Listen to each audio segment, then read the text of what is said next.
Well, Barbie is already breaking box office numbers and doing much better than most people had anticipated. One of the scenes, if you haven't seen it yet, that stands out in the movie is a monologue by the actress America Ferrera on the balancing act of being a woman, a mother, and how it is impossible to live up to the expectations of the culture.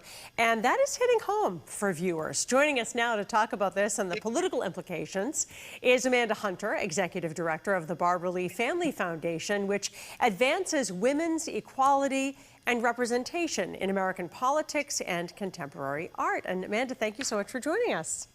Thank you so much for having me. It's great to be here. Yeah, it's really interesting that your research there at the Barbie Family Foundation aligns with a lot of what is said in this monologue in the Barbie movie. What should women who are thinking about running for office take from this whole message about how it's almost like you just can't win? Well, it's so fascinating how closely this resembles so many of the findings that we've consistently seen for more than 25 years at the foundation. But first, I'll say, I think that it really shows that more women need to run for office, because this is why Barbara Lee started the foundation. She believed that having more women at the decision-making table is what is going to change policy and change minds. So hopefully this conversation in this movie will spur some women to think differently. But we found in our research consistently that voters won't vote for a woman if they do not like her, even if they believe that she's qualified. And so much of Gloria's monologue sums up the tightrope that women in politics have to walk. Voters want a woman who's strong, but not too tough, who looks neat and impeccable, but doesn't look too opulent, who has children, but also is able to balance caring for her children and doing the job, who takes credit and shares credit. The list goes on and on. So women have to make these mental calculations when men simply don't have to. Yeah, and it's interesting. The foundation found that voters have a standard of perfection for women, but not as much for men, which is interesting because sometimes you'll often hear that taller men will win, for instance, over men who aren't as tall. But what advice would you have for women looking to run for office, get involved in politics, and navigating those expectations? Well, there certainly can be a standard of perfection for women. And I think here in New England, a really good example is how someone like the beloved Senator Bernie Sanders is celebrated for having sort of a rumpled appearance. His gloves and his coat became a meme. And yet women are punished. Women don't have the luxury of having wrinkles on their collar or any hair out of place. But I think that the good news is our research has also shown that authenticity is important.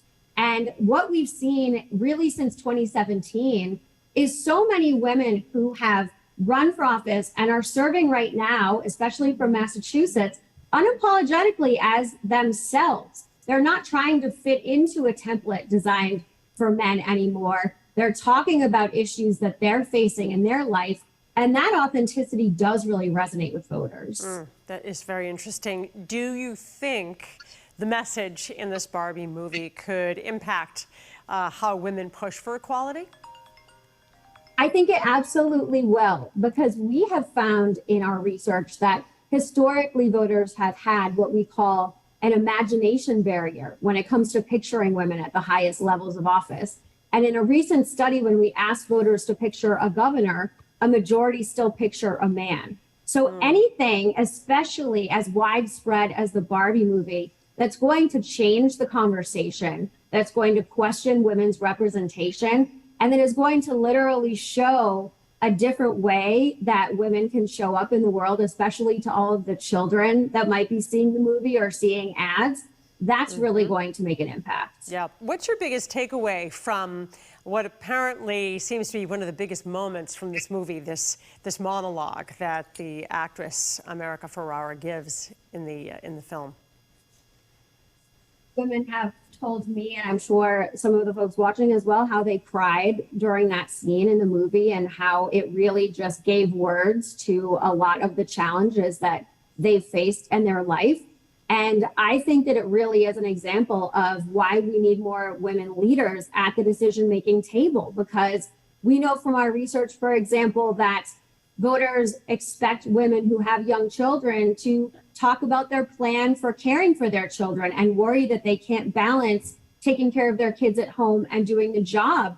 And in focus groups, voters acknowledged that they held women to a double standard around children and then still did anyway. So the more women, the more mothers, the more different types of leaders we can put at the table, hopefully we can suddenly, over time, we can put some of those stereotypes to bed. Yeah, hopefully from exposure, people can kind of accept a whole wide range of different kinds of women, just as there are different kinds of male leaders. Well, Amanda Hunter from the Barbie Family Foundation, thanks so much. Thank you. Thank you.